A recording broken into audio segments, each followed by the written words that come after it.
Alright, hello everybody. Welcome to another episode of The Lounge.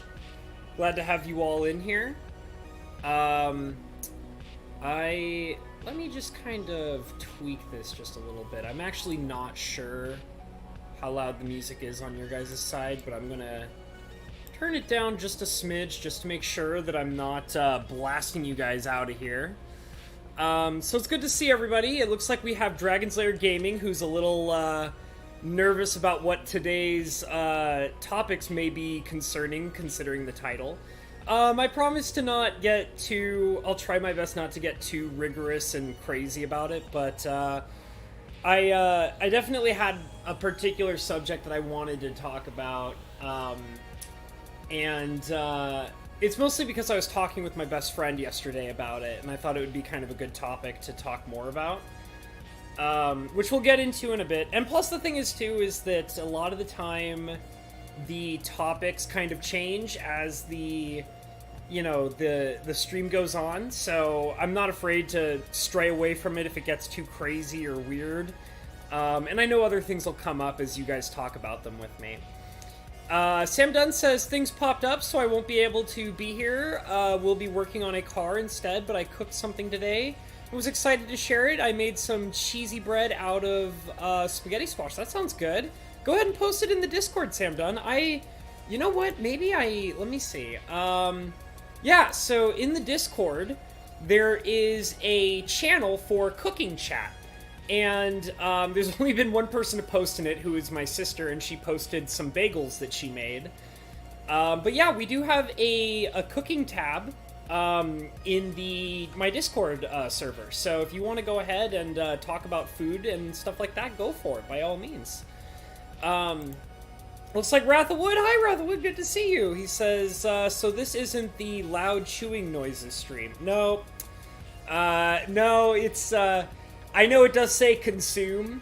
I was kind of focusing on the topic of consumerism. Yeah, the main thing that came up was, I was in Perp's chat a little bit yesterday. I was trying to keep the peace a little bit. I did kick somebody out, who's being naughty.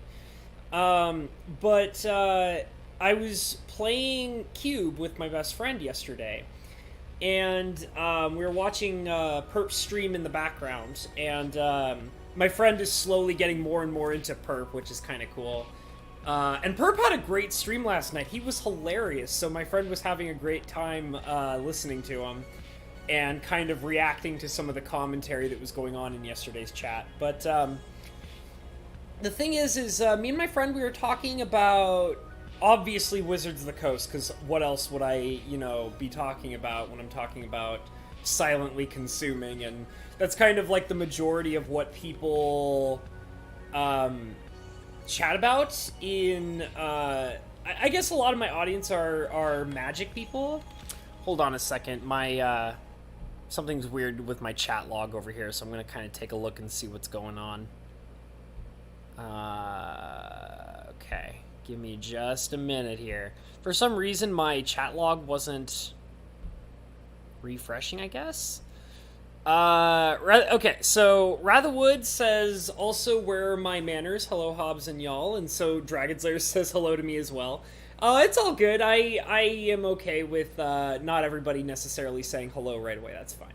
But I appreciate you guys all being in here. Ratherwood says, I was lurking for a Perp stream last night, but it was pretty dope as usual. Yeah, he just had a good stream last night. It was very entertaining and hilarious, and my best friend was watching him while we were playing and laughing a lot. So, but anyways, yeah, we were talking about, me and my friend last night, we're talking about Magic and all of the messiness with all of their recent products and things like that, and like the problem with the quality, the problem with the price ranges, the lack of care for, balanced play styles, and we were talking about bannings and things like that. Hey, Maz, good to see you. Maz says, I hope I'm not too late this time. Hey, Hobbs, no, I just started. We literally just started a couple minutes ago. It's only 5 minutes past my starting mark, so glad to have you in here. But yeah, so me and my friend, my best friend, were talking about all of the weird mistakes, weird, at this point it's not even weird, it's just normal. We were talking about all the problems going on with Magic the Gathering, and we were talking about it. And, you know, my best friend, he's kind of like, he's an interesting guy, I like him a lot. And he kind of like follows, I mean, I can't say that I know for sure, but he kind of follows trends based on his peer group. So, like, for example, like, he'll find himself more interested in a hobby if the people that he surrounds himself with are also interested in that hobby. Versus, say, compared to me, who I have my hobbies because I genuinely enjoy my hobbies on my own, but I always find comfort in being able to share those hobbies with the people that I surround myself with. So I mean, like, for example, he's had Magic in his life for a long time because his brother plays Magic, but he never really got into it until me and him started being friends, and I taught him how to play Magic, and after I taught him how to play Magic, he got super duper into it, and then he started playing it more with his, like, other friends and his family. But the thing is, too, is that his pattern for buying Magic products were in relation to the people around him buying Magic products. So, like, if his family was buying Magic products, he would buy Magic products. If I was buying Magic products, he would buy Magic products. So, and that also means that, like, if his family is not buying Magic, he stops. And if I stop buying Magic, he stops. So, and it's kind of been this interesting struggle where I kind of have to fight the urge to buy Magic cards. Because, like, all in all, it's a hobby that I love. Like, I really do. I love collecting the cards, I love playing with them, I love admiring their art, I love their flavor, like, I love reading about Magic lore and hearing about it and things like that. Like, it's just something that I genuinely can totally enjoy on my own. But my best friend is not quite that particular level, though. Like, he enjoys it so long as I'm enjoying it, or he enjoys it so long as his family is enjoying it, or his other friends, or what have you. So, when I stopped buying cards because of my general frustration for the game, he, in a sense, adopted that. You know? Like, he kind of, like, realized, oh, well, if my friends and family are frustrated with the game, then I don't have a reason for being interested in the game, therefore, I'm also going to stop consuming products from the game. Which gives me an overall interesting perspective in that particular level of consumerism. Because it basically says that, like, he doesn't... It's because it's like there's different levels of, you know, how somebody can enjoy something. You know, it depends on whether or not he is personally interested in it versus whether or not he's only interested in it because the people around him are interested in it. Which kind of gives an interesting dynamic into his buying habits, you know? Because it also says that he's more easily influenced into what he chooses to buy based on the peer groups around him. Which kind of gives, like, a different perspective, because I feel like a lot of the people that buy Magic products, especially like you guys and a lot of the other people that we spend our times with, we just personally enjoy it. So we just consume and consume and consume, because it is our personal hobby. But it is interesting to note that there are people who consume products in that fashion simply because of the people they surround themselves, not because they genuinely enjoy the products that they are consuming.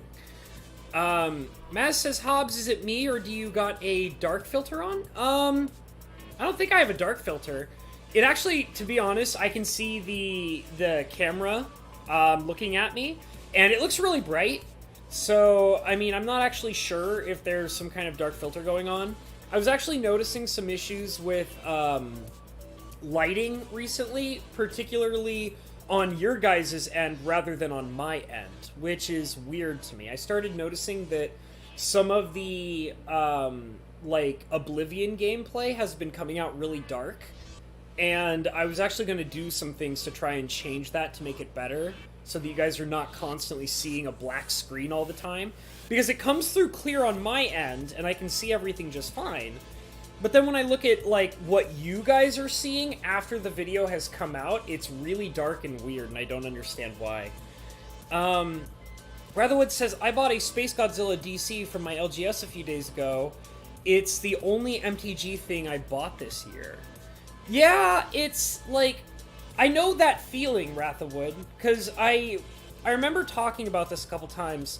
When Ikoria came out, I only wanted the 5 Triomes, which I went out of my way to buy. But after I acquired those 5 Triomes, I was done. Like, I didn't care about anything else. Like, I didn't care about the rest of the cards or anything, you know? And it was just kind of weird because it was like... it's very uncommon for me to find interest in a set because of, like, 1 card. You know, or in this case, 5 cards. But I feel like that was, like, the first time I ever really had that experience, which was really weird for me.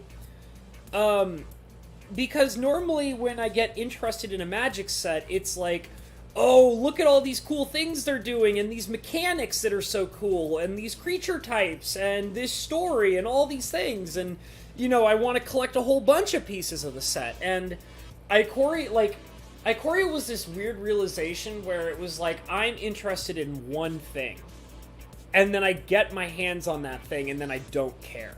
Like, it was a really weird experience. So I totally understand how you feel about that, Wrathwood. It's definitely very strange. Maz says, oh, never mind, I had the brightness turned down. Oh, it was your fault on your end. That's okay. It happens.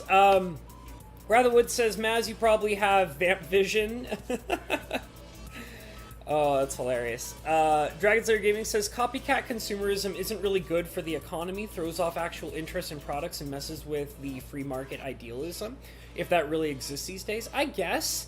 I mean, the thing is, though, is that, like, it's like a fad, right? So, like, when you, like, copycat consumerism is, like, an establishment between, like, what is popular at the time, and you're doing it because it's popular at that time. So, like, you'll have an explosion in consumerism for a product that's popular. And then after the initial, like, wow reaction to that, it kind of goes down. But the thing is that you still, like, have a consumer base. Because even if you have this explosion of popularity and then it goes down because it's not as popular anymore, you're still going to have those straggling consumers who want to buy it because they genuinely do like the product, you know? It's kind of like, going back to Magic, it's kind of like the idea of, like, you may have an explosion in popularity for a Magic product, or even a lack thereof. In other words, like, there's so many people who are upset or screaming about it, but then you have all those people who are disconnected from that information, whether it be they're disconnected from the information of it being a fad, or they're disconnected from the information being terrible, you know? And they'll just still consume because they're regular consumers. And they still, you know, will spend tons of money because they're so disconnected from the information. They just know that they like the general concept of what the product is. So they'll just keep absorbing and buying more of it. So, I mean, I don't think it's necessarily that copycat consumerism is unhealthy for an economy. It's just that when something explodes into popularity and people are buying it in mass because of a cultural impact, it means that you have a explosion of, you know, incoming cash, right? And you're able to sell a product in mass. But the thing is that you also have to understand the effect of what a fad or something being bought based on popularity has, which is you can't depend on that as a regular, continuous income, you know? Which is, in its own way, fascinating, because it actually shows that Wizards of the Coast banks on that idea. They do understand that they can't make the majority of their money based on something that is popular or a fad. So what they do instead is they create these products with higher and higher increases in price with lower amounts of product, because they know that they need to be able to boost their income based on, like, it's kind of like they're trying to simulate the income they would make from what would be popular by instead increasing the amount of money by making it more expensive while simultaneously lowering the amount of the product. So it's kind of like they're simulating an artificial popularity almost. Like, and obviously that works for them because they're still continuously doing it and they're constantly successful at it no matter how terrible they get, you know? Ratherwood says, you know you're an adult when all you want are the lands. Yeah, it's actually funny because that was something that me and my best friend minorly talked about in one of our battles. We had this weird fight last night fight when I say, like, we were battling each other in Cube. And it was such an interesting fight we had. We both had this problem where our non-basic land base was larger than any of the colored piles that we had. And he used the majority of his non-basic lands, and I used all of my non-basic lands. And we had this battle where we were only able to get out, like, little weenies, basically, in our fight. And we couldn't get any of our fat spells to come into our hands and unload them on each other. So we had these games where we had these teeny tiny little weenies, and then all we had in our hands were lands and, like, activated abilities based on what was on the board. And I had this really cool fight where I kept drawing lands nonstop, and it was driving me crazy. But all of the lands that I got were, like, I got a Field of Ruin, I got a Maze of Ith, and I also got a Volras Stronghold. So what happened was he was like, okay, well, I play a Library of Alexandria, and I'm going to draw some cards. And I was like, okay, well, now it's my turn. Now that he's played his Library of Alexandria, here's my Field of Ruin. And I reacted to, like, I didn't want to play those lands because I didn't need them, because I didn't need the mana. So I just held them in my hand and played them like spells. So, because we were just drawing lands. So it's like, well, if you have lands with powerful abilities, you might as well try to hold them so that you can bluff your opponent into doing something dumb, and then play those lands as spells to react to their bigger threats. So he played a Library of Alexandria, so I laid down the Field of Ruin and blew it up. And then he didn't have his library anymore. And then he played a big, scary creature. And I was like, okay, well, I'll play my Maze of Ith, and now your big, scary creature is useless. And he's like, damn it! And then, like, the next turn, he was like, ha! I blew up your weenie, which is the one thing that is killing me. And I'm like, okay, well, I play Volras Stronghold, and I return my weenie to my hand, and I play it again, and now he's a big threat again. And it was a really silly fight, and it was really kind of cool, because we were kind of at that moment after all that happened. And I did win that fight, which was really cool. I won that fight because my land game was so obscene that he couldn't handle it. And we were actually talking after I'd won the battle, and I was like, you know what? I think that is the first time I've ever had a Magic battle where the entire game revolved around how I played my lands and at what time I played my lands. And it was this really weird feeling that I'd never experienced in a Magic game before. And he also said, he's like, well, yeah, because lands are the best cards in the game. And I was like, absolutely true. Like, lands are the best cards in the game. So that's just how it is, man. Like, I don't know, that was kind of like a run-off topic, but I was reminded because Rathawood was saying, you know you're an adult when all you want are the lands. It's because lands are the best cards in the game. A true, seasoned Magic player knows the best cards in the game are lands.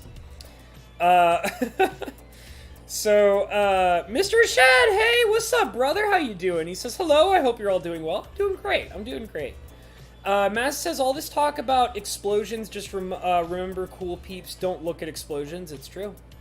Cool guys don't look at explosions! Yeah! Uh, Dragon Slayer says, that is true, but in today's corporate ideals, they will always push for more profits and they will base success on the initial income. It just kind of depends, you know? We're definitely, going back to what we were talking about before, Dragon Slayer. We're kind of in this time where big businesses are either making or breaking it, because I was actually, this is really interesting, and this further kind of pushes the overall subject that I wanted to talk about, because my best friend and I were in a pretty deep discussion about this. We're in what I would consider almost a new era of, like, our economy. So, and I would say that that new era of our economy began when the pandemic hit. And because the pandemic has genuinely had a major impact on our economy. And our entire country, or hell, even the world at this point, I wouldn't be surprised, is kind of still, like, learning and changing from that major impact. And the main thing that it was like, it's kind of that we were always, it's one of those things where it's like, we were slowly heading in this direction to begin with. It was inevitable, you know? And then when the pandemic hit, it was like as if that slow kind of growth in that direction for our economy exploded because it had to. And that is the overall thing that I'm talking about is the growth in internet business. So and that is, in my opinion, the new era of our economy, which is we hit it when we changed over into that new era of our economy when the pandemic hit, because suddenly, you know, we had the choice between going out and buying things, you know, consuming. And we had the choice between that and the choice between buying and consuming online. And both methods were efficient in their own distinct kind of ways. But when the pandemic hit, we had to put a complete stop for months at a time to consuming in public businesses. And because of that, we had to, everybody all across the world had to completely redirect their attention to how they consume products and spend their money by consuming online only.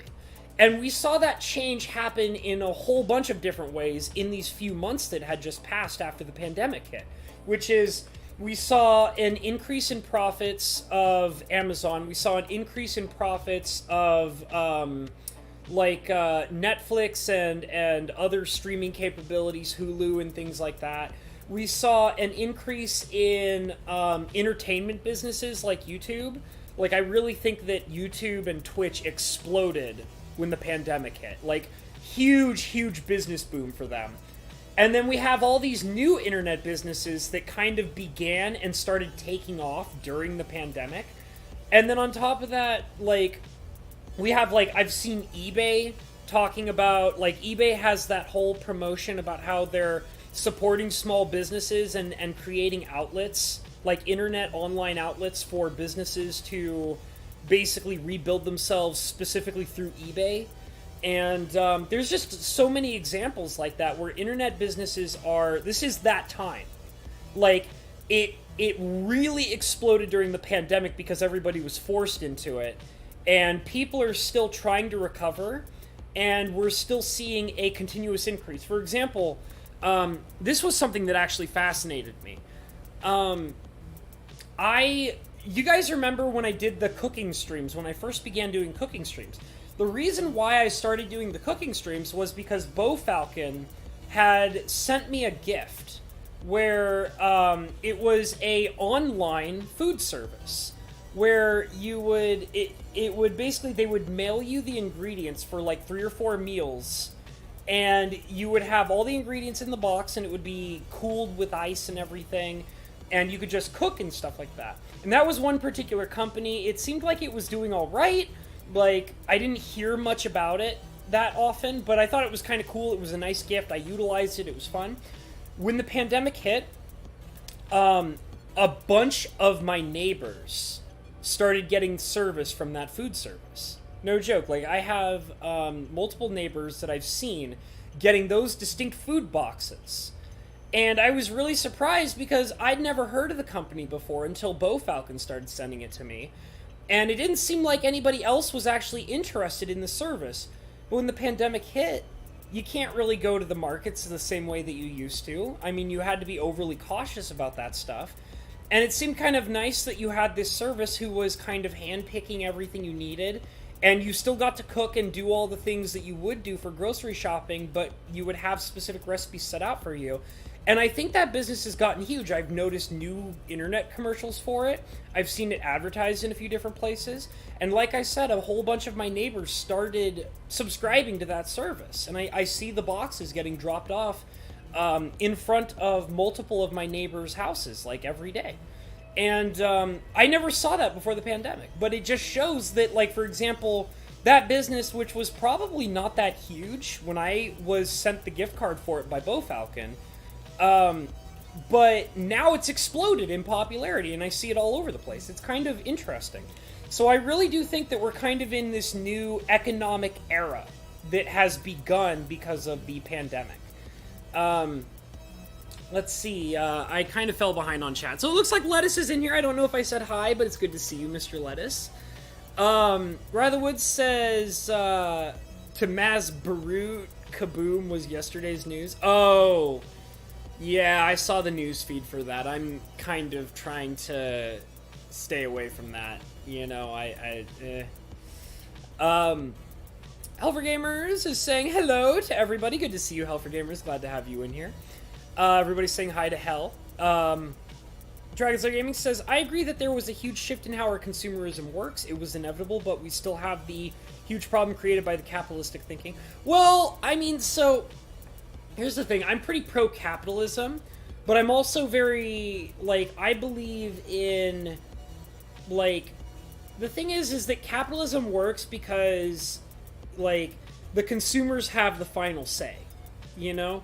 And that's my overall belief of it. And the thing is that, like, this actually goes back to what I was talking about, which is the whole problem of, like, businesses being so big that they can't fail. And the thing is that, like, I don't really 100% see it that way, because I believe that it's funny talking about how internet businesses are booming and the distribution of information has greatly increased, because as we are right now as consumers, we are forced to be online constantly. Like, we don't have a choice because, like I said, the era changed with the pandemic. The economic era has changed. And the pandemic is, you know, at fault for that. Which is not necessarily, like, the fact that we have shifted into this new era for our economy is not necessarily a bad thing. Like what was mentioned already, it was inevitable. But the thing is that, like, we were slowly headed in that direction, but with the pandemic, it just, you know, slammed down on us, and we have no choice but to all become a part of it. And the thing is that, like, I also had another realization when I was thinking about this, and this is one of the things that I wanted to talk about, is, are businesses too big to fail? And we kind of like to see, you know, Wizards of the Coast as one of the prime examples of this. It just always seems like that no matter what they do, no matter how shisty they get and how sketchy they act, it seems like that they don't get punished for their misdeeds. And the consumers, because we have kind of with Wizards of the Coast, we kind of have a classic of loud minority versus silent majority issue. And the thing is because we have a loud minority who are very, very vocal and, you know, being very loud. But the thing is because that group is so small, and their impact because they're a loud minority being the key word here. And the thing is that their impact on Wizards of the Coast's overall, like, amount of money that they create, like, that they make, the overall amount of products they consume and spend their money on, because they are a minority, they pale in comparison to what we know as is the silent majority. And the thing is that the silent majority is not complaining because all they want to do is just consume what they enjoy. And I kind of had this realization yesterday that with the change in the era for our economic standpoint and how businesses like fit into that, is that because we are coming into an era where everyone is connected because of the pandemic, everybody's consuming things online because of the pandemic, this means actually that a lot of the people that, in my opinion, are part of the silent majority are a part of the silent majority because they are consuming these products blindly without consuming the information that is being widely distributed online. So that means we're talking about a lot of the silent majority going out to a Walmart and buying a booster box, or going out to, a big box store and buying, a huge collection of blister packs, or, if there is an LGS, they're going out to an LGS and buying stuff from the LGSs. And the thing is that silent majority is disconnected from the information of the loud minority because they're not seeking those products and buying things online where that information would be more in your face. Like, for example, when you go into, like, Amazon, for example, and you go to, like, buy something on Amazon, and there's the, product review down below. And then you go into, like, let's say you wanted to buy, like, a box of M21, and you go on to Amazon for, like, the best possible deal. And then you go down to the bottom and you have, like, all the product reviews and consumer criticisms. And then you have, like, these people who are like, oh, like, all my cardboard curled and there's all these errors, and they have, like, photos and things like that. The more that we shift into a consumerism that is built off of the internet and the distribution of information, I believe that the silent majority is going to be forced to be aware of that information, whether they like it or not. I really do think that. And I mean, in other words, what I'm trying to say is that as we shift into this new economy where everything is forced to be online, we're going to lose more and more of that silent majority because they're going to be forced to be aware of the problems that persist with these companies.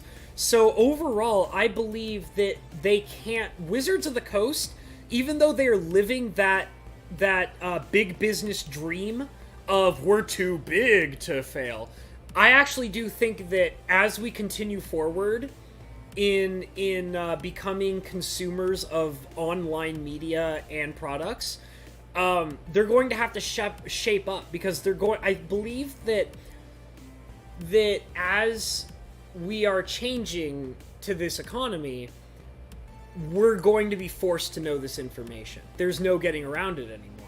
Because the silent majority for consuming products, in my opinion, is the detachment from that online information. And I don't think that Wizards of the Coast can actually be capable of living that silent majority consumerism dream. And I think they will fail if they keep going that direction. I really do. And I think it'll be faster than they expect.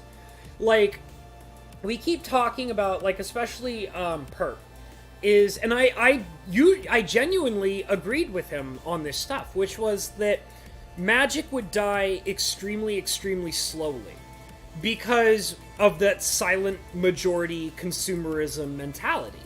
Like, because it would die very slowly because the people who are still continuing to consume these products are not actually aware of the information. And so those would be the people who keep the company alive.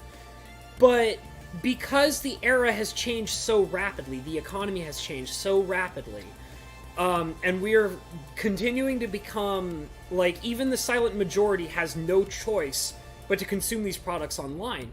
I think that because of that, they're going to be forced to be aware of the information. They're going to have to make moral choices about what they choose to consume because of that information. And I think that that silent majority is going to find themselves more and more a part of the loud minority when it comes to consumerism.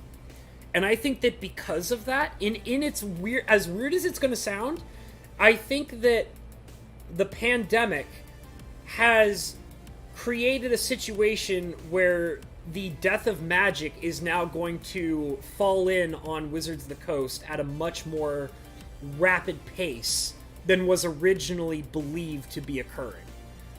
And it's just interesting how something like that, like something as weird and unexpected and unpredictable as the great pandemic that hit the planet, is going to vastly change how everything functions on our planet. Our economies, our lifestyles, our consumption of information and media, and, you know, we're even looking at a completely new pop culture because of the pandemic. Think about how drastically culture is changing because internet is such a massive part of our lives, specifically because we are forced to be a part of that online culture because of the pandemic. It's really wild to think about it. Like, we are literally changing as a people all across the world because of the pandemic. I'm sorry, I'm falling behind on the chat log. I apologize, guys. Let me see if I can kind of see, so my chat. Let me kind of open up the chat log a little bit over here and see what you guys are all saying. Let's see. Okay. So I left off with, I agree that there was a huge shift in how consumerism... Oh, yeah, so I read that one from Dragon Slayer. Helvergamer says, don't forget that internet hub site boom. Yes, yeah, things are getting pretty crazy when it comes to internet culture. Where everyone goes to see Spicy Habanero After Dark. There you go. Yeah, Spicy Habanero. Yeah! Maz says some governors are violating their oath to the Constitution, trying to be judge, jury, and executioner to deem what is essential and what is not and bunches of them are getting sued. King Gold, hey, good to see you, dude. Glad to have you coming back. I saw your comment. I'm really glad you love the material, and it's good to see that you're coming back for more, man. Glad to have you in here. Dragon Slayer Gaming says, certain companies have a situation where the consumers will buy anything from them no matter what the quality of the product. That I agree is our fault. Yeah, but I also see that changing. I think that there's a lot of factors to it that we are not aware of yet, just simply because we haven't seen them unfold. But I do think that a lot of it is about the distribution of information, which I believe is rapidly changing based on what's going on right now.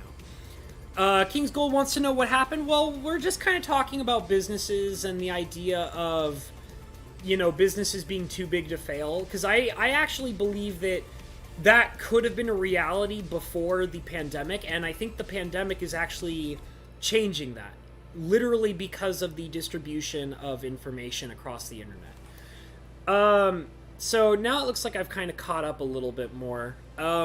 So Dragon Slayer Gaming says, some companies, through contracts, through government, have dug a niche where it is more of a corporate socialism and they get handouts to keep them going. Yeah, there is some intriguing things. I was actually watching a podcast that was talking about that a little bit. They're talking about oil companies and the evolution of energy consumption and how we have the technology to greatly change how we consume energy and how efficient our consumption of energy is. But a lot of it is that oil companies are kind of preventing that evolution of energy consumption, specifically so that they can hold on to fossil fuels as a major form of energy, and making it so that, you know, they stay as, you know, rich, you know, people doing whatever they're doing. And I mean, the thing is that I just see that as something that is structurally, like, I mean, they can keep doing that. Honestly, they can keep working on that, but I think that it's an unstable thing that is designed to collapse. You know, like, there's going to be a point where you can't maintain that structure anymore. It's inevitable. And, like, yeah, there's going to be a lot of corruption, there's going to be a lot of shisty business shenanigans, but the thing is that it's something that it's not sustainable. It'll fall apart. It has to. Like, I mean, it's... The consumption of fossil fuels is something that is not designed to go on forever. Like, you can't. Because eventually you're going to consume, you're going to consume all of the accessible fossil fuels, and then you're going to have to find new energy structures to work on. So I see that as something that is, it's something that fixes itself. It's kind of like what I was just saying about businesses that are too big to fail. It's like, it legitimately is something that I think is going to, it's going to fix itself. Like, it has to. Because it's not something that is genuinely sustainable. Let me go back a little bit. Your boy Lettuce says, actually, I'm 110% certain they are fully aware of their impending heat death. What we are seeing is milking the cow before it dies. Yeah, exactly. And like I said, that's what I see with Wizards of the Coast, because they're a great example. I think that Wizards of the Coast has always been a company that is slowly, very, very slowly dying. However, I do believe that because of the pandemic and the new economy that we're building in reaction to the pandemic, I think that their death has actually been... I think that the death of Wizards of the Coast has greatly increased because of it. Bo Falcon! I was just talking to you about you, big boy. Bo Falcon is coming in and saying, hey, peeps, what a day at work. But now I get to hang out with the cool gang. Very cool, very cool. Dragon Slayer is giving a thumbs up to Lettuce. Everybody's saying hi to Bo. We have a beanbag chair all ready for you, says Dragon Slayer is saying to Bo Falcon. And it looks like I've caught up again. Lettuce says, Pandemic Putinani. Yeah, pretty much. Is it really bad? Thanks, DLG.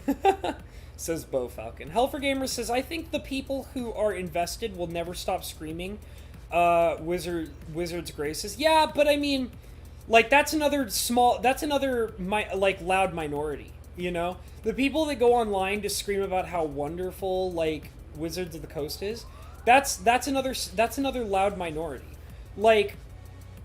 Every time you go online and you hear people screaming about something, they're a loud minority. I'm sorry, that's how the internet works, Because here's how I look at it, is for every one really loud person on the internet, there's 100, maybe even 1,000 people who are silent and don't care. That's just how it is, because that's numbers. It's a numbers game. It's a continuous numbers game. We're at the Woods says, I feel like Wizards of the Coast is running at bare minimum, but charging the most they can as fast as they can. Yeah, I was saying, they're trying to soak up as much money with as little money to spend and as little effort as possible, and that is not something sustainable. They're literally feeding off of, a very small group of consumers. They're feeding off of, they're feeding off of people who have lots of money to waste, and that's not something sustainable for them. And, that, I feel further proves that they're pushing themselves into a corner that they can't maintain forever. And I think it's increasingly getting worse for them. I bought 5 lands from Ikoria, but you want to know something? I bought no Eldraine. I didn't buy any M19. I didn't buy any M20. I didn't buy any M21. I'm not buying, Theros. I didn't buy any Theros. I didn't buy, I'm obviously not going to buy any Double Masters. I'm not buying Jumpstart. The last major Magic set that I purchased a lot of was Dominaria. Legit. Go that far back. That was the last major set I purchased. And then I kind of got into buying singles, because I was like, oh, well, like, I'll go backwards and I'll buy singles from stuff that I want. And, like, now I'm not really into buying singles. Like, you know, like, here's the thing. When I have wonderful people like Bo Falcon and, you know, Wrath of Wood and, you know, Lettuce sending me cards, that's totally cool. Like, I can get on board that. Like, I'm not going to completely advocate not wanting Magic cards, but the thing is I've grown into a situation where my money has so much more importance than buying Magic cards. Like, I'm sorry to say it. Like, you know, Magic still has a special place in my heart. Like, I had my best friend come over and we played Cube, and I loved that. I did. But my money has so much more importance now because I have goals and dreams that I need to be able to spend my money on. Like, I have my channel, and I want to spend my money on my channel the best that I can, you know? And I want to be able to spend my money on creating different kinds of content for you guys. And I want to be able to spend my money to make my environment around me better. Like, I mean, like, I've been spending my money on things that have greater priority over my life, and Magic doesn't really fit into that for me anymore. Like, don't get me wrong, I still love it. If I can get new cards, cool, you know, but, like, I can't, like, I have built a structure in my life, a set of structures in my life that take precedence over Magic. And I have recognized that that is important to me. Like, I can't really spend money on Magic anymore, you know? And the thing is, too, is that in recognition of that, I've also been able to understand that, like, sometimes it would be cool to have new Magic cards to spend money on, but every time I see, like, one card that looks good in a new Magic set, I say to myself, yeah, that's cool, but my money is better spent over here, you know, buying things that are going to make my YouTube channel better, or my living situation better. And that's going to make me more happy than buying and consuming more cardboard rectangles that I play with once in a while. You know? Like, and I'm okay with understanding that. I am okay with that.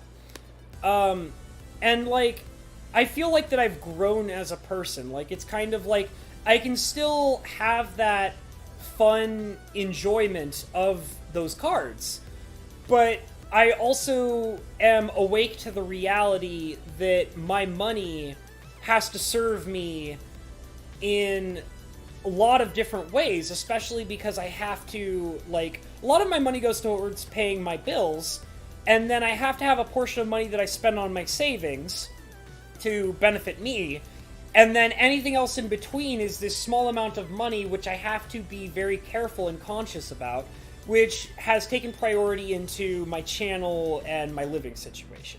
So that doesn't leave a lot of money for me to just spindle on a small bit of cardboard rectangles, you know?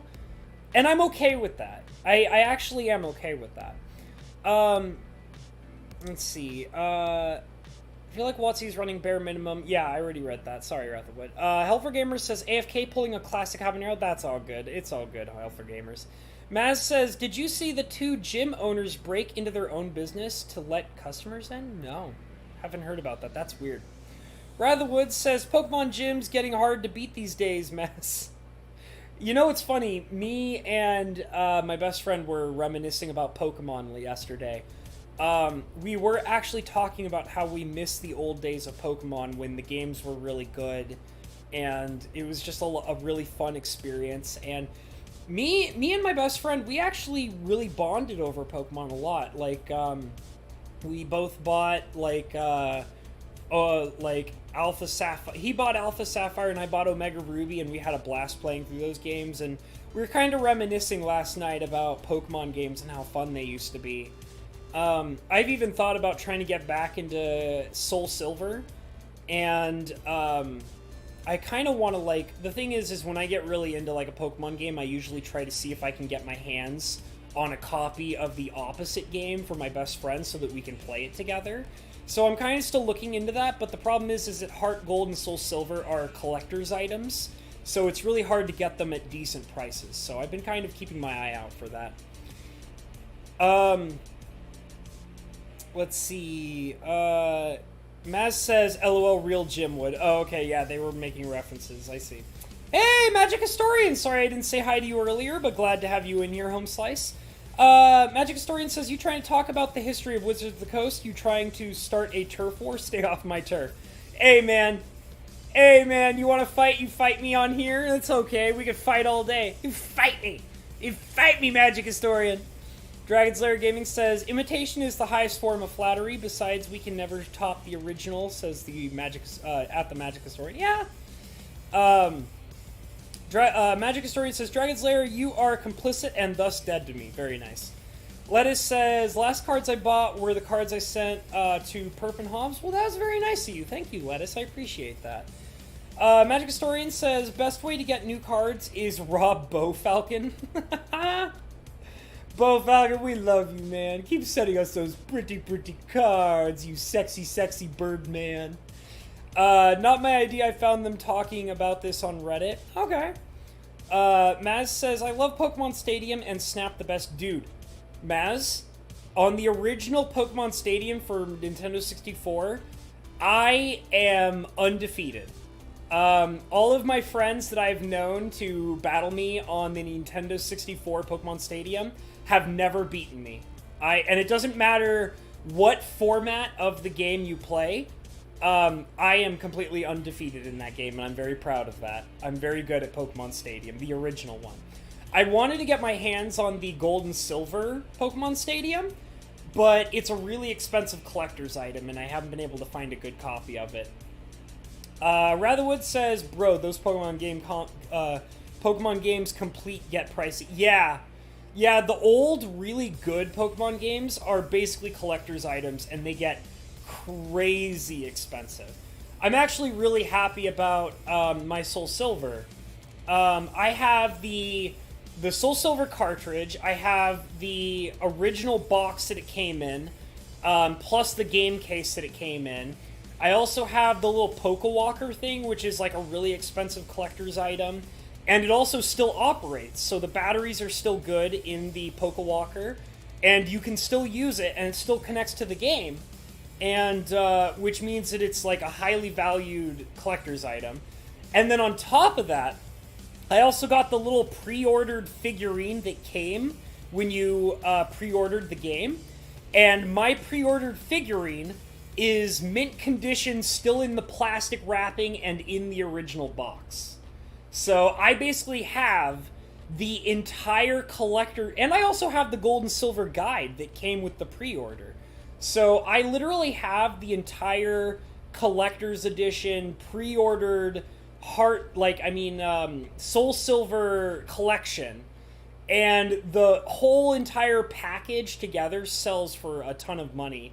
But the thing is that I didn't buy that to resell it on a collector's market. I bought that for me. So it's not for sale. Like, it's just a cool item that I have. Like, I have the complete collector's edition pre-order situation, and I'm really proud to own that. It's really cool. Bo Falcon says, haha, I actually don't have very many cards and not many valuable cards. I just recently have been buying stuff for you guys, so you won't get much. That's okay, Bo Falcon, whatever, man. It's all good. I mean, it's just like, it's funny because here we all are sitting in here talking about how we're not really buying many Magic cards, and it's like, you know, I feel like that's just proof positive. Like, we're diehard fans and we're not buying Magic cards. Like, what does that say about Wizards of the Coast, you know, consumer base, you know? Like, think of how many diehard fans there are, like us, who've just completely given up. Like, I mean, even Magic Historian doesn't buy cards anymore, because Magic is... I feel like maybe I should be careful about speaking on behalf of the Magic Historian, but I feel like the Magic Historian is kind of in a same place where I'm at, where it's like, our money has so much more priority over Magic. We need our money to pay our bills. We need our money to survive. We need our money to improve our channel. We need our money to do things that, our life revolves around.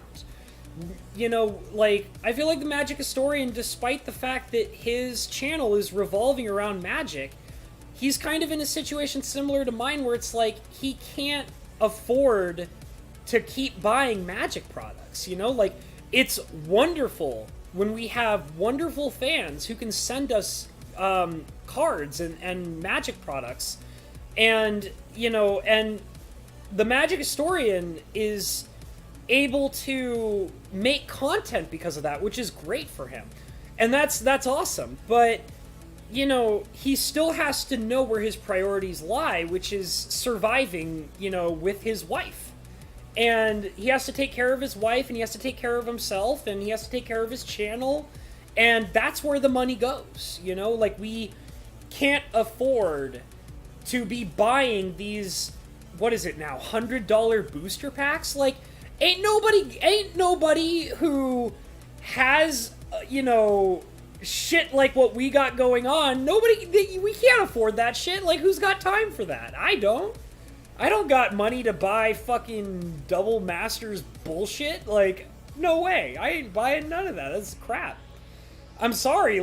Don't get me wrong. I would love to crack open some double masters, but I ain't got the money for that. And I got too many priorities going on with my money. I can't do it. And I wouldn't blame you guys for feeling the same way. You got jobs to work, and you have to support your lives. So I mean, yeah, you have those people who are very well off, quote unquote whales, but sure, they can frivolously throw their money at Wizards of the Coast, but that's in itself its own kind of minority, and Wizards of the Coast can't survive off that. Lettuce says, Hobbs is still the kind of guy who will stab you for a growth spiral. I mean, it's an alright card, I guess. I get what you're implying. I mean, I don't know. I'm more of a collector. I'm not a quote unquote Magic investor. I don't buy cards to resell them. Usually my overall view on it is when a card comes into my collection, I don't get rid of it. I'm not going to give it away. I mean, okay, that's not true. I've given away cards to friends because the people that I've given cards to for free I value their friendship over the cards. So, I feel like that goes and says, that I value people over, collecting cards. And I have actually given up really valuable cards not knowing that they were valuable, but I gave them up because I gave them to people that I cared about. So, I'm trying to think of a good example. Because I've definitely given up really, really valuable cards to people that I cared about, but I don't regret it because I still care about those people. I wouldn't hold value in a card over somebody who was a friend of mine in the past or whatever. So I'm just trying to think of a good example, because I have had cards that I gave up. Nothing's coming to mind, though. I just remember, trying to search for cards that I thought I remember having in the past, only to find out that I gave them up to people that I knew in the past. But then, because I was like, oh, but I like that guy, so I don't care. The fact that I don't have that card anymore is alright, because it's fine. Because I gave it to a person that I cared about, so who cares, But usually when cards come into my collection, unless I give them away to friends, I don't resell my cards. And usually I hold on to my cards forever. For example, I have the majority of my collection that I've had since I was a kid. I have had cards stolen, and I've given cards away to friends. And that's the only way that cards have actually ever left my collection is from being stolen from me or from being given to friends because they were just my friends and I was okay with it. But other than that, cards never leave my collection. I don't sell cards. I don't, you know, give cards away to make money or anything like that. That's not my jam. Let's see. When looting starts, the Falcon shards, says Maz. Okie dokie then.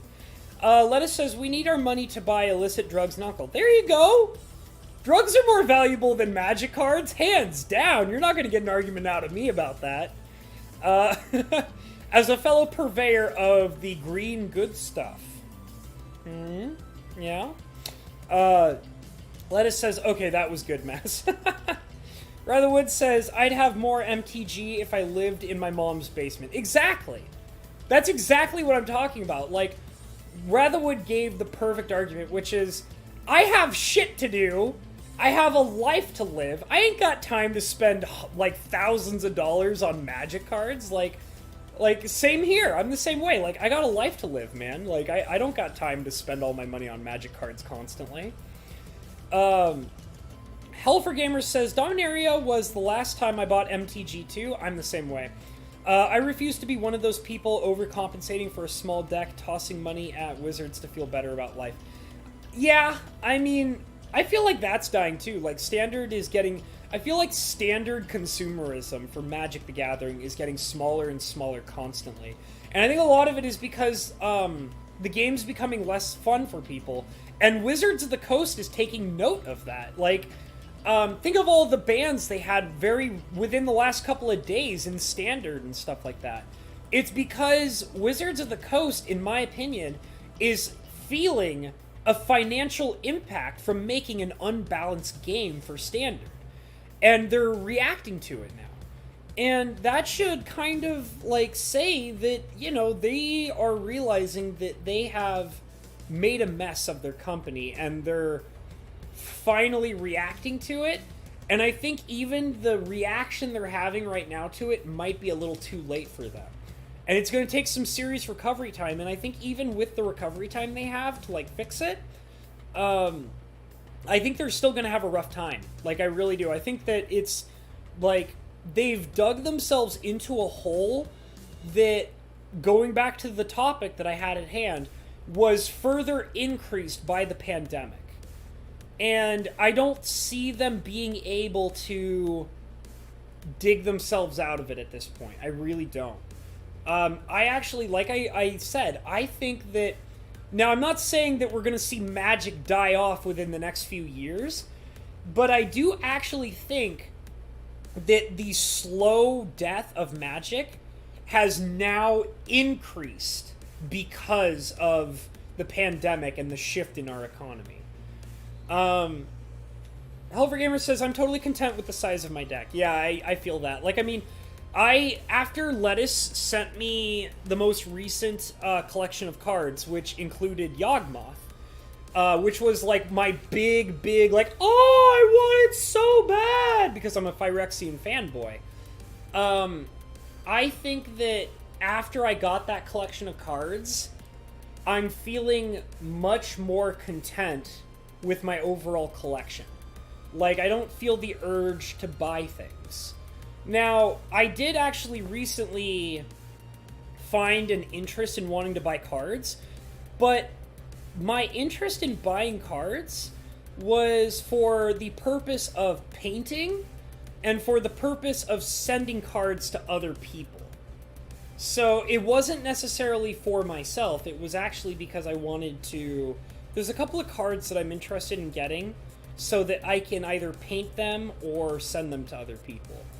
And I'm kind of being a little secret about it because I don't want to spoil any projects that I might be working on right now. Lettuce says, I'd have more Magic if I didn't live in Rat's mom. Oof. Shit's expensive, yo. Lettuce. Lettuce says, no, they are... Oh, by the way, I have coffee here and it's probably ice cold now. It's about room temperature. Lettuce says, no, they are banning cards and they should have banned a year ago, but they still had packs to sell. Yeah, but see, that's like scaring people away from the game. Like, you know, like, they're literally like, oh, these are the cards that sell packs. And who's buying the packs? A minority. But we sell those packs for so much money.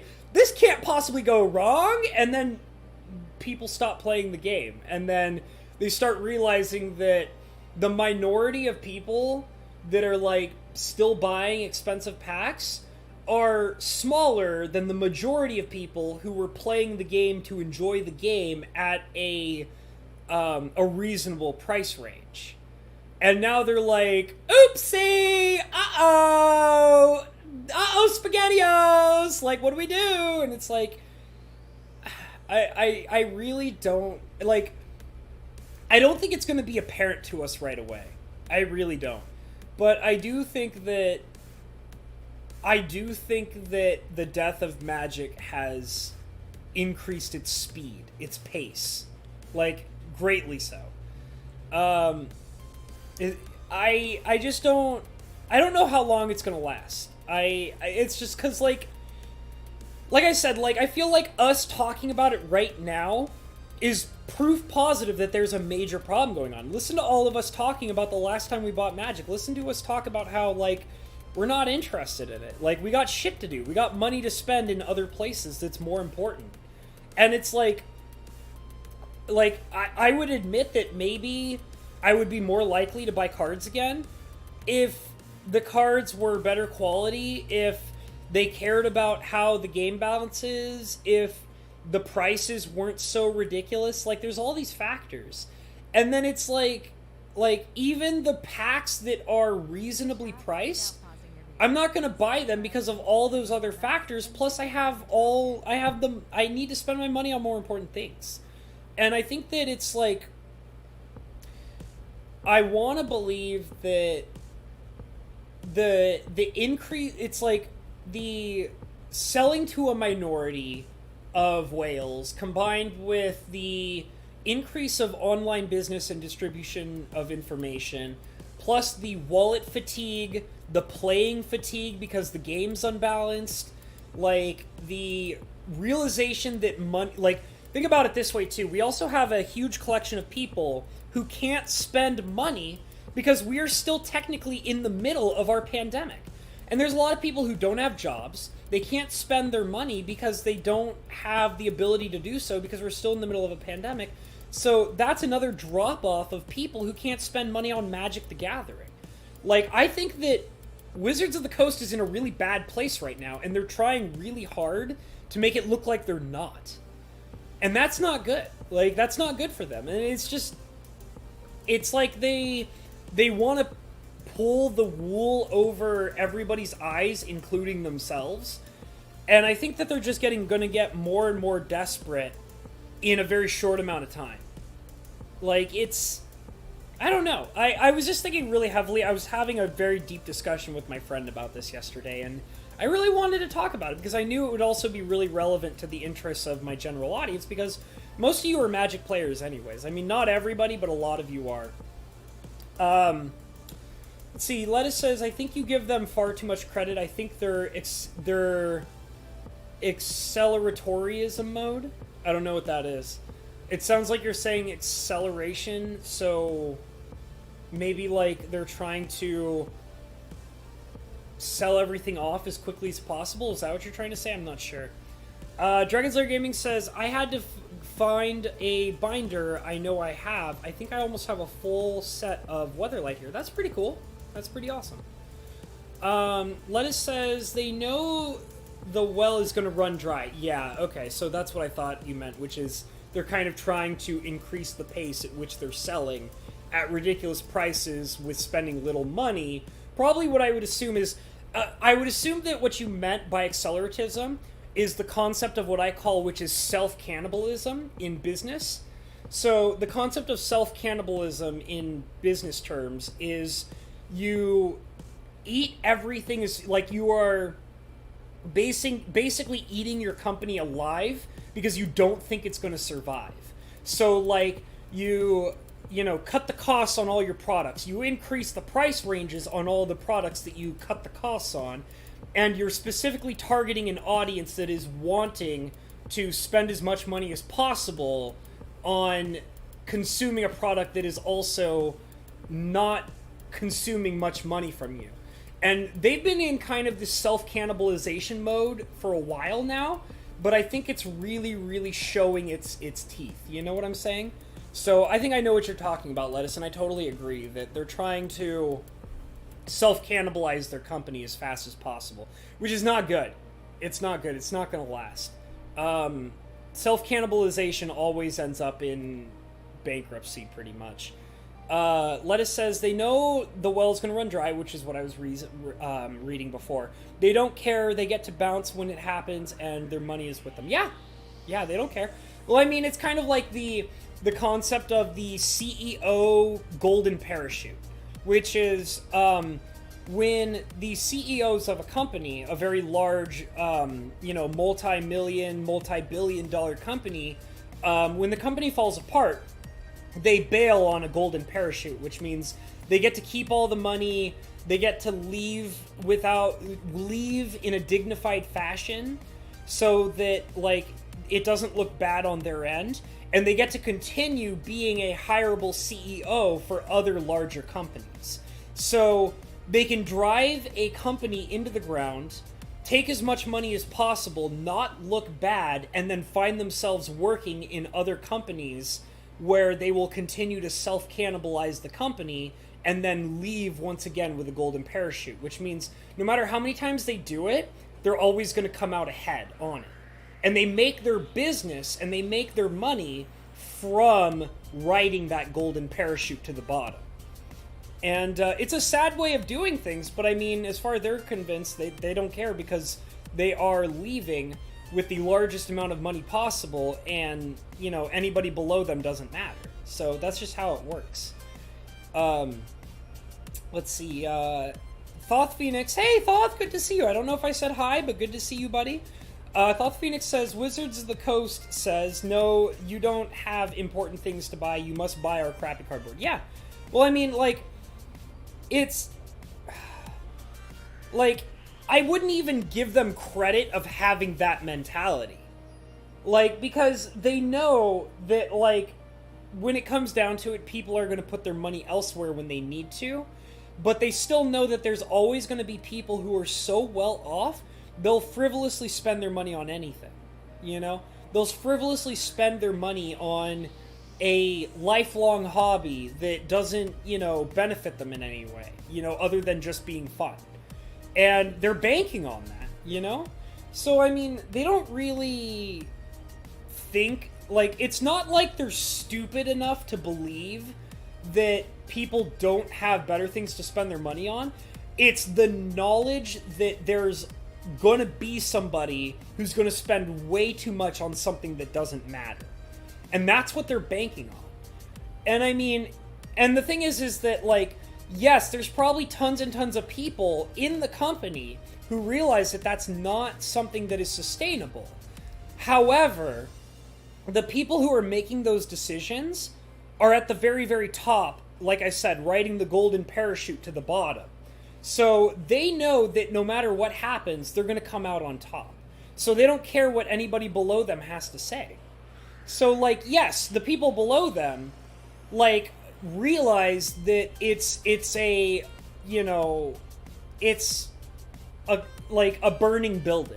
You know, like, it's burning, it's collapsing. And, you know, there's nothing they can do about it.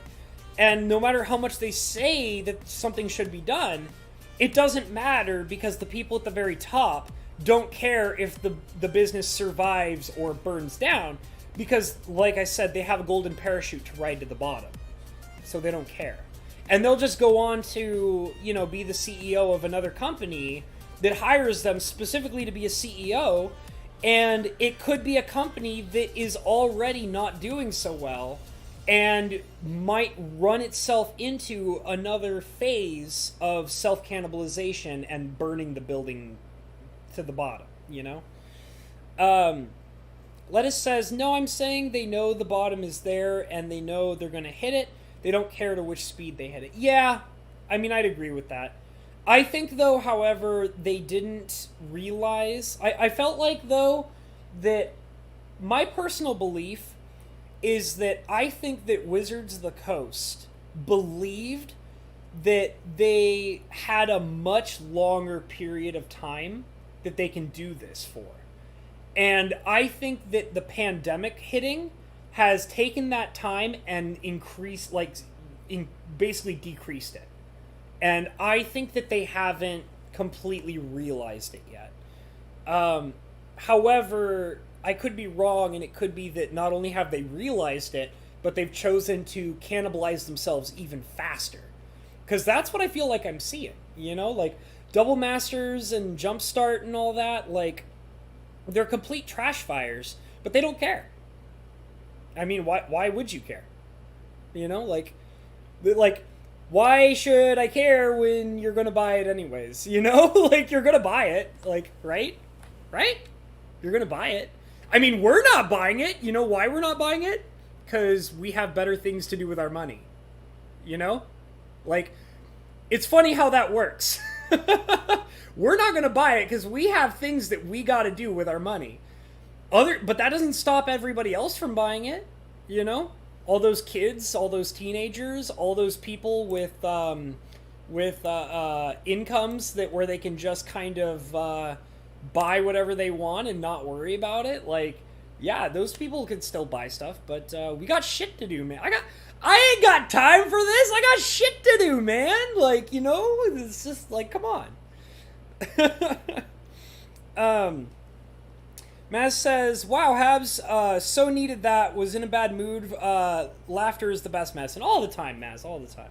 I always like the idea that I can come in here and take like a heavy subject like economics or, bad business and stuff like that and turn it into something entertaining and fun. That's cool. I like that.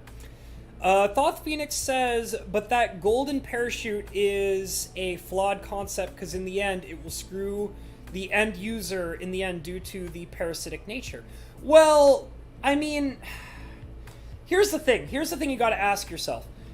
Is their reputation going to be ruined before they can retire? Right? Let's say that you have these golden parachute CEOs who are worth multiple billions of dollars, right? And let's say that they self-cannibalize a company so badly that it will tarnish their reputation as a businessman for the rest of their life. But if they come out of that destroyed, bankrupt business with a golden parachute for a multiple $billion settlement or whatever, and then they retire, do they really care about what their reputation is anymore? So it's kind of like that you kind of have to be this disgusting, CEO who's willing to do awful things because that when you come out of it in the end, even if your reputation is destroyed and tarnished, who cares? You're retired. You're done. Why bother?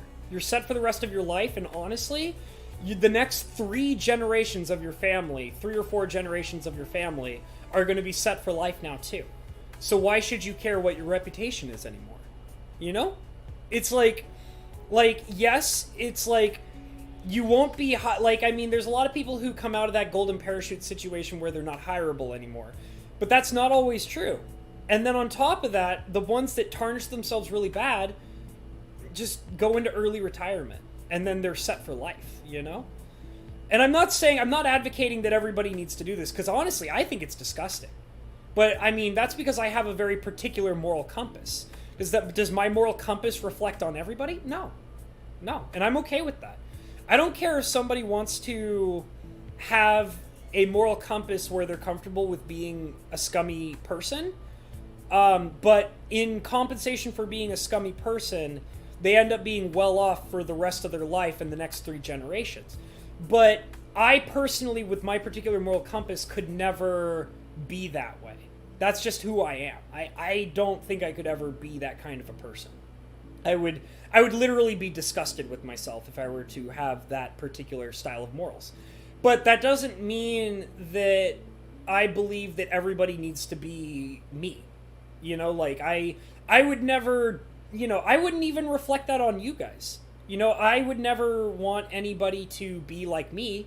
I want to be me. I don't want anybody else to be me. You know, like, you don't need to have the same moral compass that I do. You don't need to have the same tastes in anything that I do. You know, so I mean, I'm not here to like judge what somebody's moral compass is, especially from a business perspective. Because I have my moral compass and I have my way of doing business and I have my ways of making money. But, you know, I don't believe that anybody needs to follow that to a T.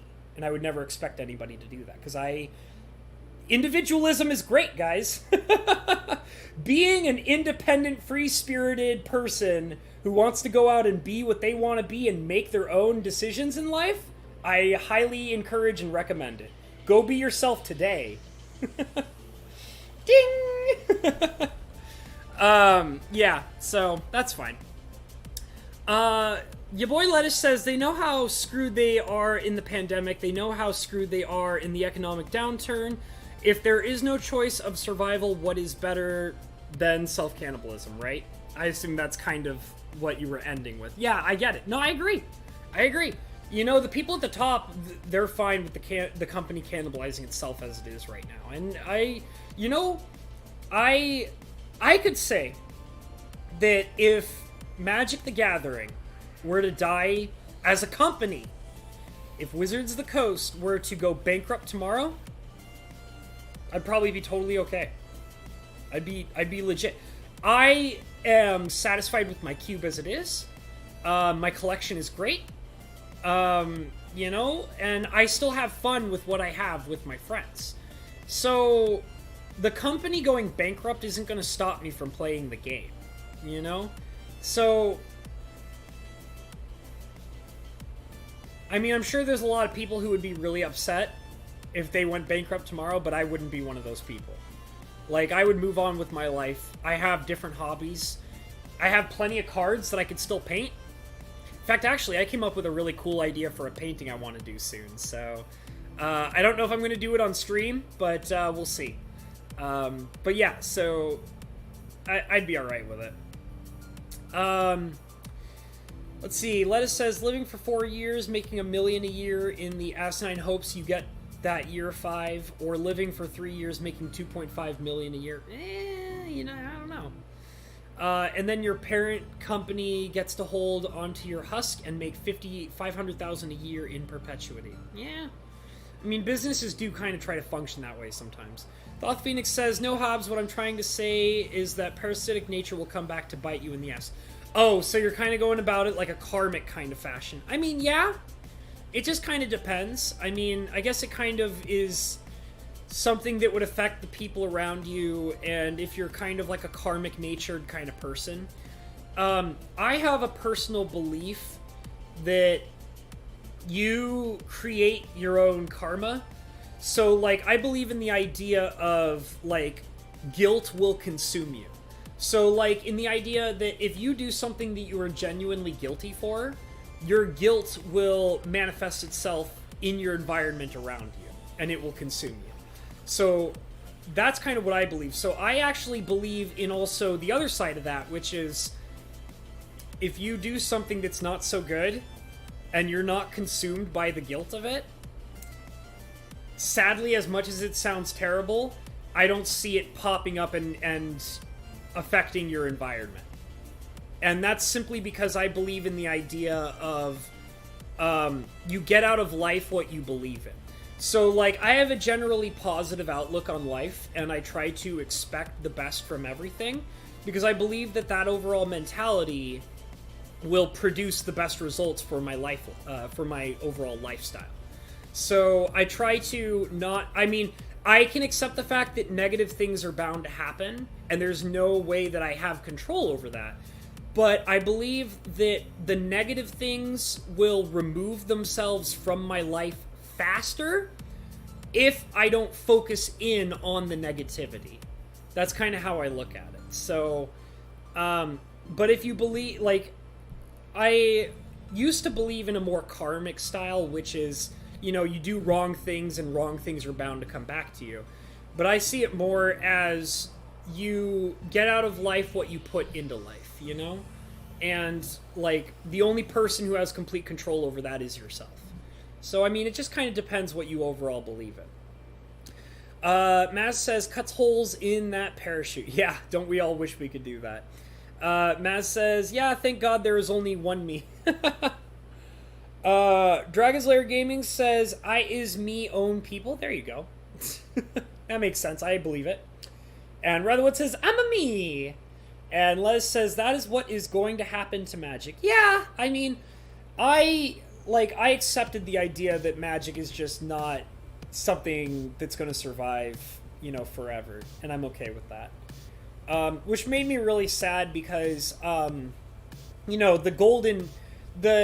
best time of Magic was during a time where I couldn't afford it.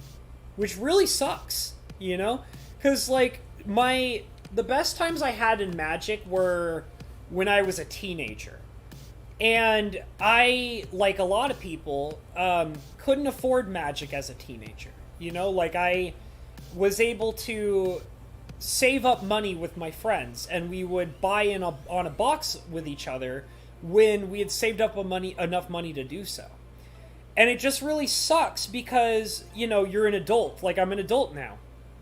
And when I became an independent adult who pays his own bills, lives his own life, and makes enough money on the side where I can actively consume Magic at my own pace, which means if I wanted to, I could go out and buy a booster box. No problem. I don't need friends saving money alongside of me to go out and buy a booster box once every 2 or 3 years. And what sucks is that the golden days of Magic, where I wish I could buy a booster box whenever I want, are gone. And now I'm an adult, and I could go and buy a Magic booster box whenever I feel like it, but the time of being able to enjoy Magic in its prime, where the card quality is good, the game is fun to participate in on standard level and other levels, and the cards are interesting, the lore is good, and the people who are playing the game are more concerned about what's fun to play with rather than what's the most valuable card to purchase. That's a time that's gone. And that's where my love of Magic was. And it just sucks because now that I have the ability to buy and consume Magic cards, I don't want to be a part of it. And I think that that's what happened.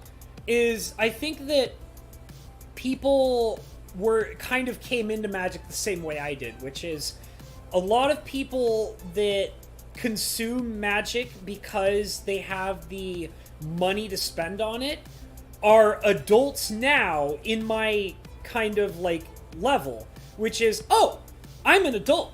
I make money at my own pace, and I have this money that I can spend on Magic. And when I was a teenager, I couldn't do that. And so I want to live the dream that I wanted to live as a teenager, which is being in that golden age of Magic and spending my money frivolously. But that golden age of Magic is gone, but I have the ability to spend frivolously, and maybe if I spend frivolously on Magic, it'll be that golden age again. And it's it's not.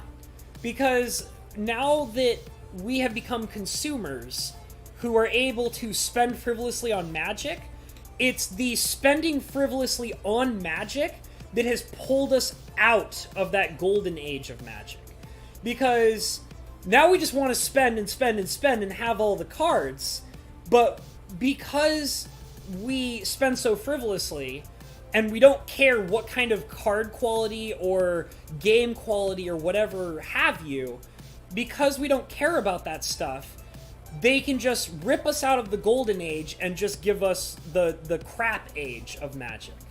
Because we'll still spend our money, because we will still want to believe that we're in that golden age of Magic, where, we couldn't really afford, but even though we couldn't really afford it, what we did get was just top tier, high quality cards, playability, fun game environment, all that stuff. And it's a time that's lost, we're not there anymore. And it'll never come back. It won't. It won't ever come back. Helfergamers says, if Wizards goes bankrupt, we would all get unlimited access to better quality cardboard reprints from other companies around the world, and it would be a fight for the highest quality reprints.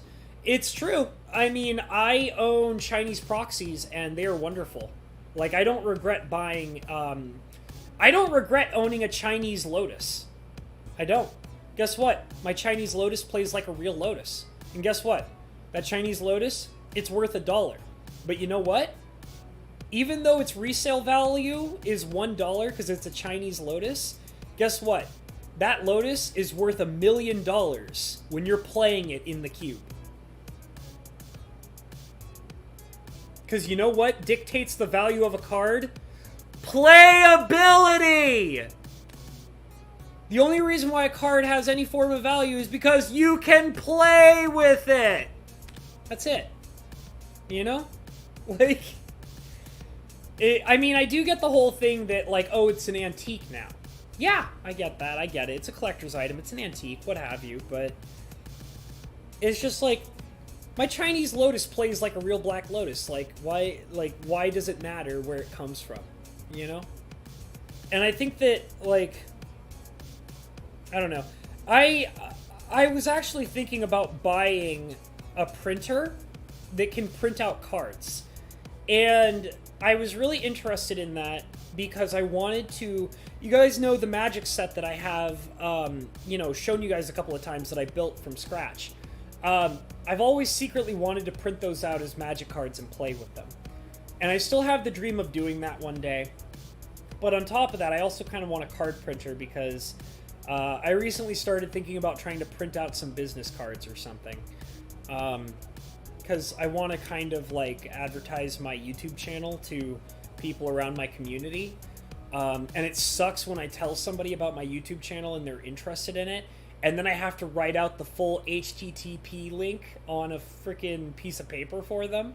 So I was thinking about maybe buying some like a card printer so that I could print out my Magic card set, but also print out my own business cards. So I don't know, we'll see. And I thought that would be kind of fun. But yeah, I do agree that if Wizards of the Coast goes bankrupt, I think we'll see people trying to, you know, maybe make new Magic cards on their own or something. Like, who knows? We'll see. Lettuce says it's why they are 100% okay with self-cannibalism. When the game dies of its heat death, the higher ups at WotC get the severance. Hasbro closes WotC, gets their publishers to print Magic as an LCG. Yeah, see, that's the thing, is because, like, I actually do... One of the thoughts that I had recently is I think Hasbro will make more money off of Wizards of the Coast dying than they would if Wizards of the Coast kept printing. So I think that the short-term value of Wizards going bankrupt is more valuable now than if Wizards of the Coast continued on for the long run, making a smaller amount of money.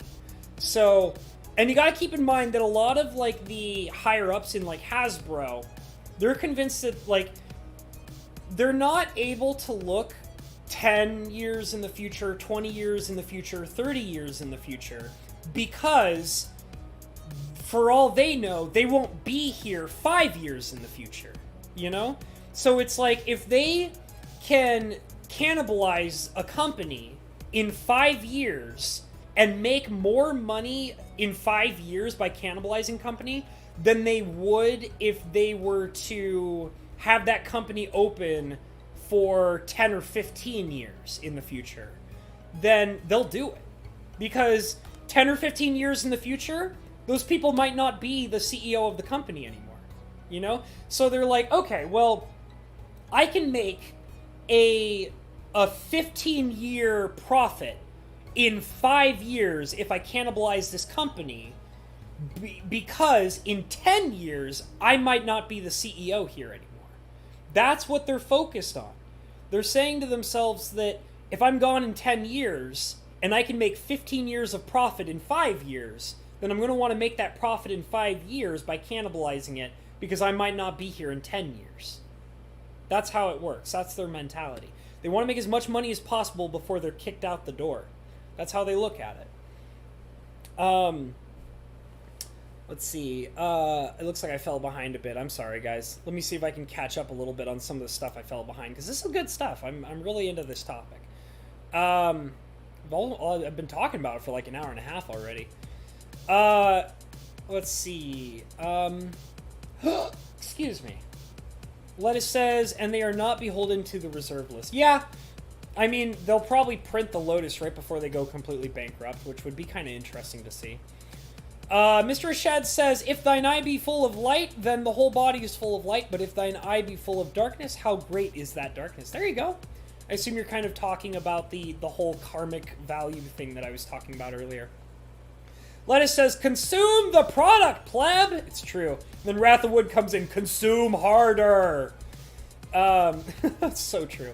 Dragon Slayer Gaming says, I was lucky Magic came out... Hold on a second, I'm kind of rearranging some stuff here. I was lucky Magic came out right at the tail end of high school for me, and I was still living at home with my parents. I could buy cards when I wanted. Just wish I know where some of those cards went. Yeah, it happens. Yeah, see, the thing is like, I played, my favorite years of playing Magic were my childhood. From when I was about 11 years old all the way through high school into early college. And then I had to stop because I was just beginning to get involved with working and learning how to pay bills. So I had to cut off all expenses that were not bill related.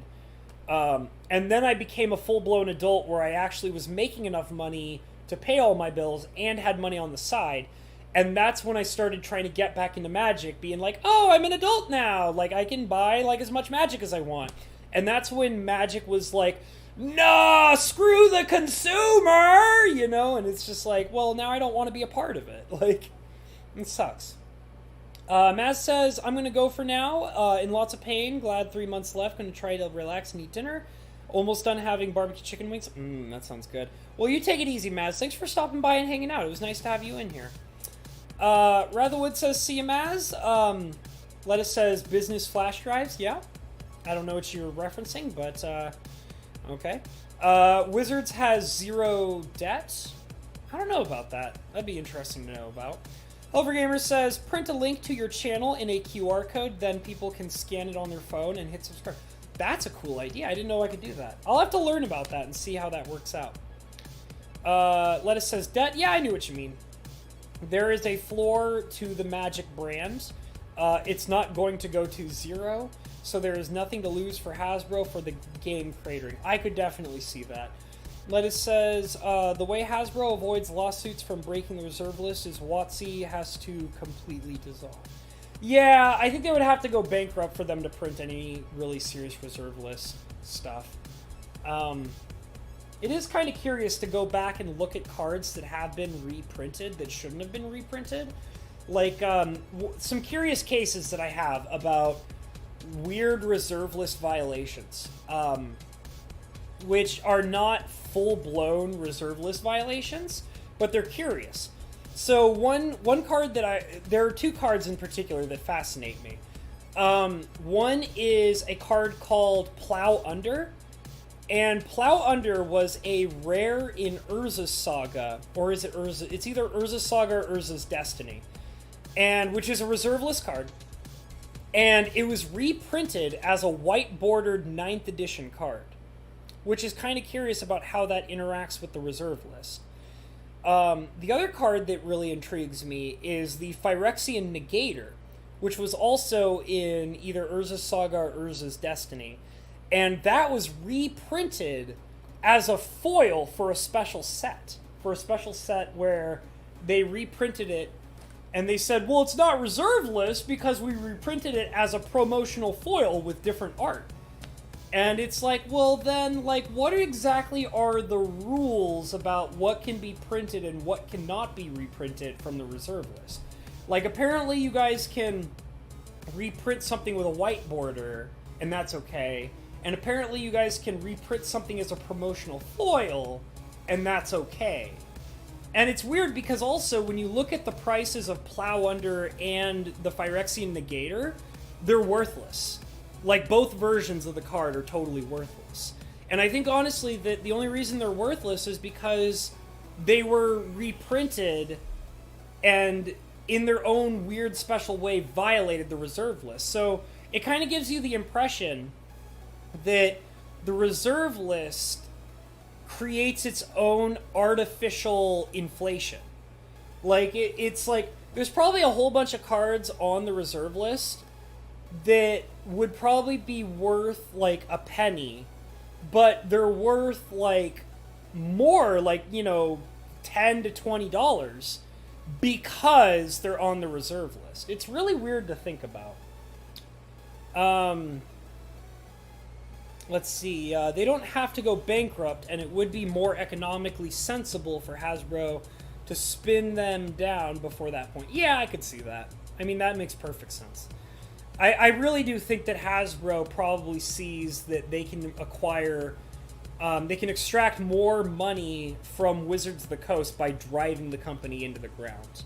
And like I said, that's that short-term thing where it's like, oh, I'll be here 5 years from now, and in 5 years I can make more money.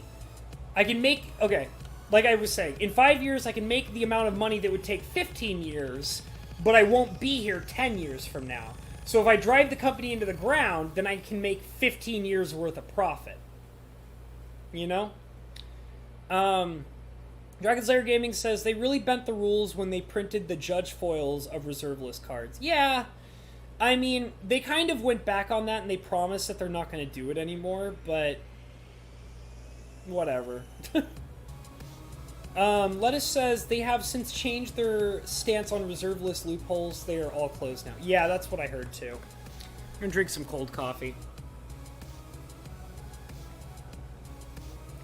Wish I had some ice cubes to put in this. It's very good. It would be much better if it was colder.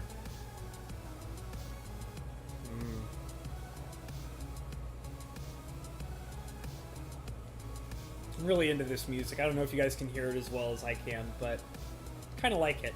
It's like I found this playlist of synthwave music, I think it's called, and I feel like it's the ideal playlist. I've kind of like filtered through a few of their different playlists and thought this one was probably the best one as background music, and I don't get, you know, struck for it, which is really cool. I'm trying to be really supportive of the channel. It's Technoax. If anybody is interested in royalty-free music for whatever purposes you might need it for, look up Technoax on YouTube. Highly recommend them.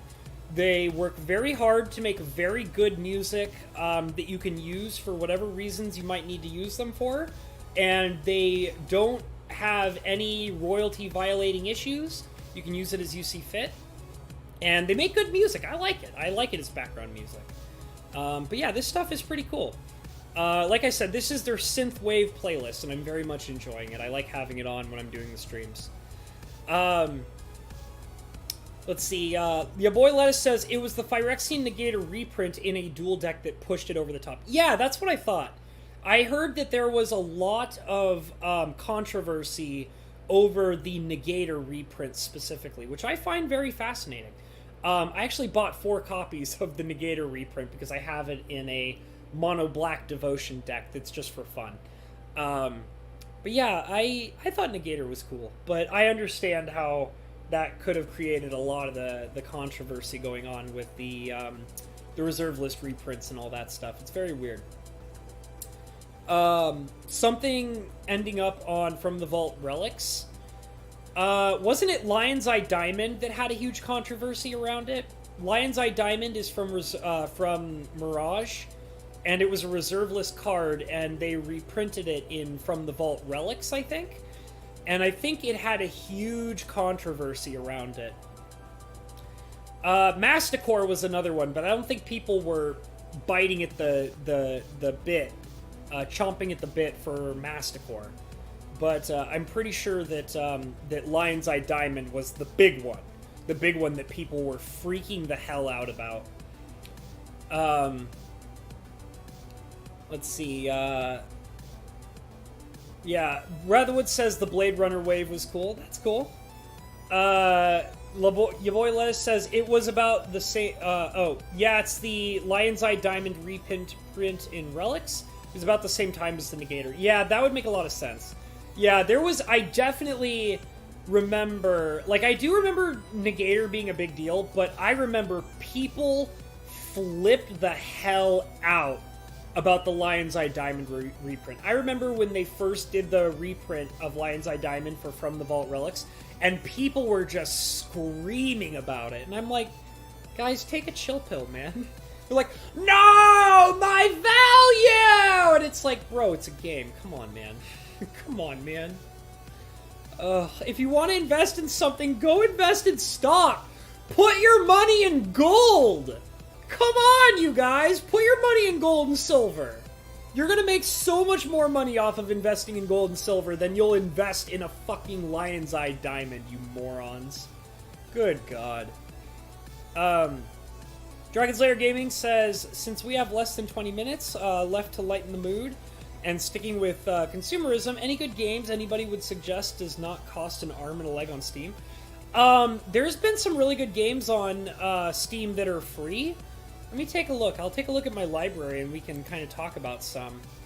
There was a game that was recommended to me that's kind of been popular recently called Helltaker. It's totally free, I believe. I think I got it for free. And that seems to be a really popular game that I've wanted to take a look into. What else? What else do we have here? I think Savage Lands might be free. I'm not sure. I can't remember. Let me take a look at the store page. I haven't actually played Savage Lands yet, but I think it's free. Yeah, I think it's a free game. So that might be one to look into. It's like kind of, from what I remember, it's like a fantasy Minecraft kind of thing. Where it's like, there's dragons and stuff, but you build things to survive. What else do we have here?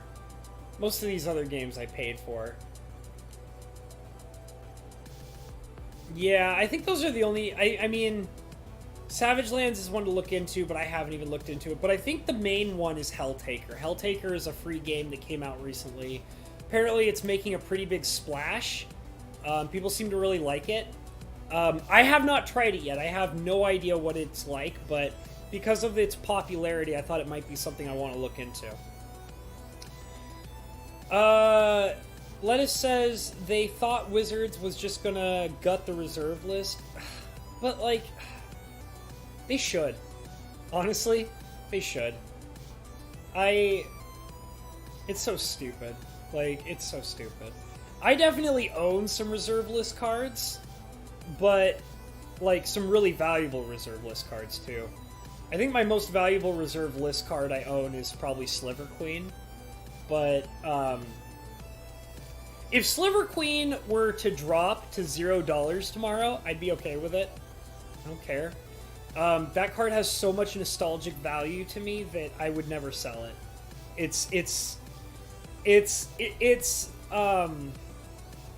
What's the word? It's priceless. My Sliver Queen is priceless because I have so many childhood memories tied to that card that I would never want to sell it. It has more value in my brain to me than it would ever have as value to somebody else. You know, like, it's like a $200 card or something. That card is worth $1 million in nostalgia to me personally. I could never get rid of it. You know, I love that card. So I mean, and I own some other reserve list cards that I would never sell for the same kind of reasons. Let's see, good Steam game is not for broadcast. I have not played that game, and I apologize. I know you sent it to me, and I promise that I will play it eventually, but I just haven't gotten around to it yet. I'm sorry, Lettuce. But it does look like it's probably pretty good. Helper Gamer says, buy a house and stop paying rent. Are you talking about, like, things to do with your money outside of spending it on Magic cards? I will one day. I do want to eventually buy a house. I do actually have some very serious goals that I'm trying to stay dedicated to. one of my major dream goals is I want to live in Hawaii. And in order to establish myself in Hawaii, I would have to continue renting. But I believe that I could eventually make my way into Hawaii, have a lot of money on the side, and rent for a while, establish myself better, and do what I want to do. So I would like to move and live in Hawaii before I would think about purchasing a house. So, and I mean, obviously that's where I want to live and stabilize. So I would have to find myself in a situation where I could buy a house in Hawaii at some point. But right now I'm staying focused on my goal is to live in Hawaii because that's where I want to be, and renting there for as long as necessary. Lettuce says, thank you, Shapiro. No, don't buy a house, says Lettuce. Yeah, it's all good. It's fine. It's fine. I like to think that I do pretty well with, understanding myself financially. I don't really need to, I'm always up for listening to good advice on where I should be financially, but I'm not going to just take everybody's opinion face value. I will consider their opinion, see where I stand on it and what works for me financially, and see if I can implement it or not, depending on what works best for me. So I'm not worried about that. Helfer Gamer says 72D if you like survival horror. That sounds familiar. I think I might... That might be a game I have. I don't know. And Lettuce mentions Papers, Please. These are games, though, that I don't think are free. I think Dragon Slayer was looking for games that you could play for free. He also says he's not really into horror games. Dude, horror games are my jam. I love horror games. But that's okay, because, it's funny. I talk to people about playing horror games, and I'm actually very surprised how many people that I've talked to about video games don't like horror games, and that's okay. I think that it's kind of like, it's an acquired taste for specific kinds of people. I love the adrenaline-pumping feeling of being frightened in a video game. That's my jam. I love that. I love being frightened in a video game. It's one of my favorite things. So I can see how there's people who are not really into that. Ratherwood says, been playing Noita. It's an addictive roguelike game. Oh, that sounds interesting. I'll look into it. Lettuce says they are splintering off the Jackbox games and selling them for cheap. Could be cool. Bridge Constructor Portal. I think I've seen that one. I think I've seen some Let's Plays of Bridge Constructor. That's the one where you just have to, use proper bridge physics to build a bridge from point A to point B, and then you have to send cars over it to see how it works. 7 Days to Die is what Hell for Gamers is talking about. Right. That's on my list of games to buy, but I have not actually purchased it yet. Yume Nikki is free, says Wrathwood. I love that game. I love Yume Nikki. I actually do have that game in my library. I do think eventually I'll want to play it again. But when I was playing Yume Nikki last time, it was a lot like what this is right here, which is we're all just hanging out and talking. So maybe I'll go back to it, maybe. We'll see. But Yume Nikki is a fun game in its own special, unique way. It's an exploratory game. The meat of the game is just seeing what's around you. That's literally, it's just exploring and experiencing everything around you. And that's why I really like it. It's just a game about enjoying your environment, and that's what makes it fun. Dragon Slayer Gaming says, not necessarily free, low cost works for me, and I will have more money when I get my re-enters rebate back. Yeah, I'm still waiting for my my stimulus check to come in. I have no idea when it's going to get here, but I'm okay. I can patiently wait for my stimulus check. I'm not super worried about it. But you know what, guys? I think I got to wrap it up here. I had a lot of fun. The time just... Pew! Time just zoomed by for me. It was really crazy. I was not expecting those 2 hours to fly by as fast as they did. And I was also surprised that we were primarily able to stay focused on one specific subject, which I thought we'd be diving into all sorts of stuff. But, I'm glad we talked about it. I definitely wanted to talk about this stuff. Like I said, what got me chatting about it was me and my friend had some pretty deep discussions about all these topics yesterday when we were playing Cube together. So I just wanted to share them with you guys and get your opinions, and I liked what I had to hear. So thank you guys all so much for being here. It was a lot of fun. I had a great time. And I'm just going to go ahead and say all my normal stuff, which is if you're not already subscribed, please hit the subscription below and join the channel. We have a lot of fun here. We do all sorts of fun things. Go ahead and hit that thumbs up button if you had a good time, because if you did have a good time, it's going to make YouTube force them to find other people who want to come in and have a good time with us, and that's what I'd really like to do, is get my material out to more people. So thank you for that if you can. And also hit that notification bell so you guys can know when I'm going to be doing streams like this and hanging out with you guys and doing whatever. And yeah, that's the best way to find out what's going on. Check in the description below for all of my wonderful donation links for my P.O. Box and also for my website on DeviantArt that shows off my art. So yeah, check that out. And other than that, thank you guys so much for being here, and follow your dreams, guys, okay? Follow your dreams every day of your life, okay? Take it easy, guys. Bye!